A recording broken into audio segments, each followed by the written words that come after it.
بسم اللہ الرحمن الرحیم۔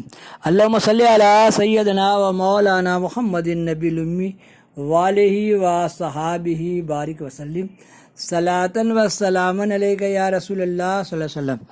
دیکھیے آپ صلی اللہ علیہ وسلم کا آپ کا شرف نبوت، پہلی روایت حضرت عباس رضی اللہ عنہ سے مروی ہے کہ ارشاد فرمایا، یا رسول اللہ صلی اللہ علیہ وسلم نے کہا کہ میں محمد ہوں، عبداللہ کا بیٹا ہوں، اور عبداللہ عبد المطلب کا پوتا ہے۔ اللہم صلی علی سیدنا مولانا محمد النبی الامی علیہ وصحبہ بارک وسلم صلاۃ و سلام۔ یہ کاغذ سے ٹکڑا چن چن کے ہم نے جمع کیا، اتنی کارآمد اور نایاب باتیں میں نے جمع کیا ہے۔ ہمیں سوچتا تھا کہ یا اللہ یہ کیسے بتائیں۔ اللہم صلی علی سیدنا مولانا محمد النبی الامی علیہ وصحبہ بارک وسلم۔ یہ میرا چینل ہے سید نعیم الدین کی سدا بہار باتیں، یہ چینل کا نام ہی ہے سید نعیم الدین۔ اللہم صلی علی سیدنا مولانا محمد النبی الامی علیہ وصحبہ بارک وسلم۔ آپ صلی اللہ علیہ وسلم ہیں پوتا، عبد المطلب کا پوتا۔ اللہ تعالیٰ نے جو مخلوق کو پیدا کیا تو مجھ کو اچھے گروہ میں بنایا۔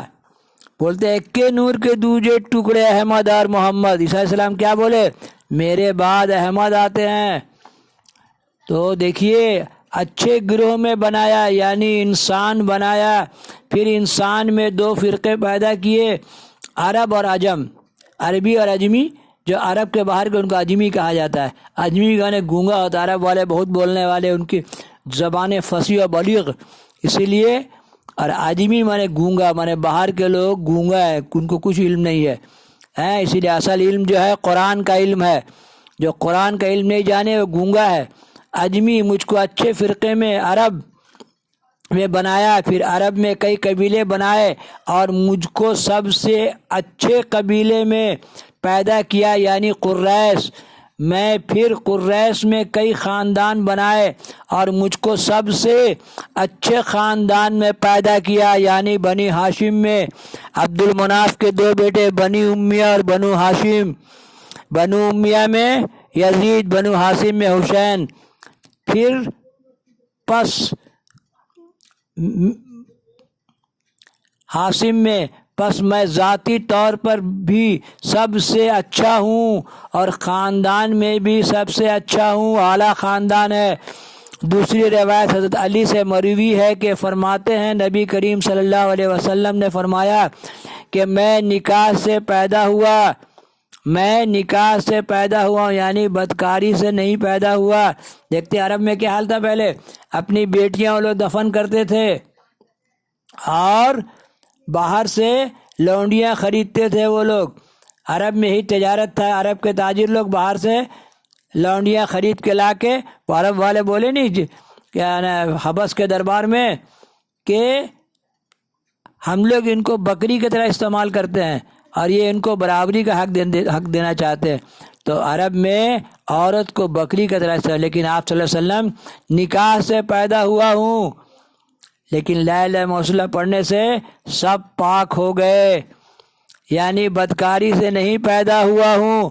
آدم علیہ السلام سے لے کر میرے والدین تک فصاح جہالت کا کوئی لوس مجھ کو نہیں پہنچا، سب علم والے تھے۔ یعنی زمانے جہالت میں جو بے احتیاطی ہوا کرتی تھی، میرے آبا و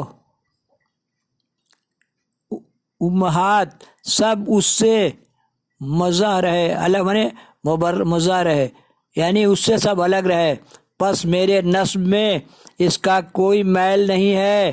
تیسری روایت حضرت ابن عباس رضی اللہ عنہ سے مروی ہے، فرماتے ہیں خود حضور اقدس صلی اللہ علیہ وسلم نے فرمایا کہ میرے بزرگوں میں سے کبھی مردود عورت بطور فصاح کے نہیں ملے۔ کبھی کا مطلب یہ ہے کہ جس قربت کو میرے نسب میں دخل نہ ہو، مثلاً حمل ہی نہ ٹھہرا ہو، وہ بھی بلا نکاح نہیں ہوئی، یعنی آپ کے سب اصول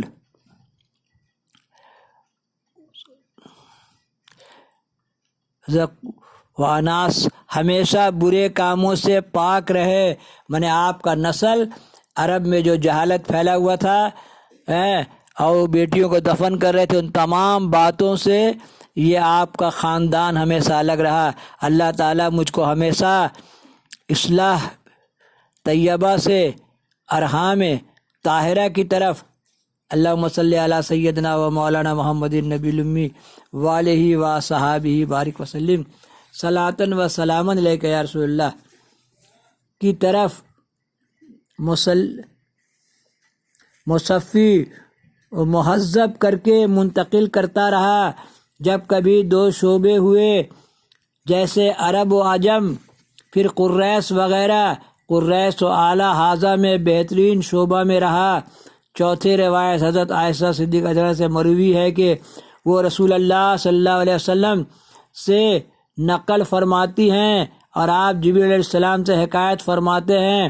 وہ کہتے ہیں کہ میں تمام مشارق و مغارب میں پھرا، سو میں نے کوئی شخص محمد صلی اللہ علیہ وسلم سے افضل نہیں دیکھا اور نہ کوئی خاندان بنی ہاشم سے افضل دیکھا۔ پانچویں روایت واسعت مروی ہے کہ میں نے رسول اللہ صلی اللہ علیہ وسلم سے سنا ہے کہ آپ فرماتے تھے کہ اللہ تعالیٰ نے اسماعیل علیہ السلام کی اولاد میں سے کنعان کو منتخب کیا اور کنعان میں سے قریش کو اور قریش میں سے بنی ہاشم کو اور بنی ہاشم میں سے مجھ کو۔ اور ترمذی کی روایت میں یہ بھی ہے کہ ابراہیم علیہ السلام کی اولاد میں سے اسماعیل علیہ السلام کو منتخب کیا، اور کہا جاتا ہے کہ آپ صلی اللہ علیہ وسلم دعائے ابراہیمی ہیں۔ آپ کا نسب کیسا کچھ با کرامت ہے کہ اس کے اصل سے بھی اور فروغ سے بھی، اور آپ کے مواد پاکیزہ ہیں۔ اللہم صلی علی سیدنا و مولانا محمد النبی الامی وآلہ و صحابہ بارک وسلم صلاۃ و سلاما علیک یا رسول اللہ۔ وہ نسب، اللہم صلی علی سیدنا و مولانا محمد النبی الامی وآلہ و صحابہ بارک وسلم صلاۃ و سلاما علیک، وہ نسب متحرہ سے لوس جہالت سے اس میں کبھی آموزش نہیں ہوئی، نہ نقص کی کدورت رہی۔ یا رب صلی اللہ علیہ وسلم، اے پروردگار عبدن درود اپنے حبیب پر جن سے زمانوں کی زینت، اے پروردگار درود اور سلام بھیجیے اپنے حبیب پر جن سے زمانوں کی زینت ہوگی۔ اللہم صلی علی سیدنا مولانا محمد النبی الامی وآلہ و صحابہ پر۔ سب سے اولا و اعلیٰ ہمارا نبی، سب سے بالا و بالا ہمارا نبی، سب چمک والے چمکوں میں چمکا کیے، اندھ شیشے میں چمکا۔ ہماری یہ موبائل کیا ہے؟ اندھا شیشہ ہے۔ ہاتھ دیکھیے، ہر کے ہاتھ میں آپ صلی اللہ علیہ وسلم کی تعریفیں۔ اللہم صلی علی سیدنا و مولانا محمد النبی الامی وآلہ و صحابہ بارک وسلم صلاۃ و سلام۔ یہ میرا چینل سید نعیم الدین کی سدا بہار باتیں سنیے، سنائیے، لائک شیئر کیجیے، گھنٹی بجائیے، اور سارے عالم فی اللہم صلی علی سیدنا و مولانا محمد النبی الامی وآلہ و صحابہ بارک وسلم صلاۃ و سلاما علیک یا رسول اللہ صلی اللہ علیہ وسلم۔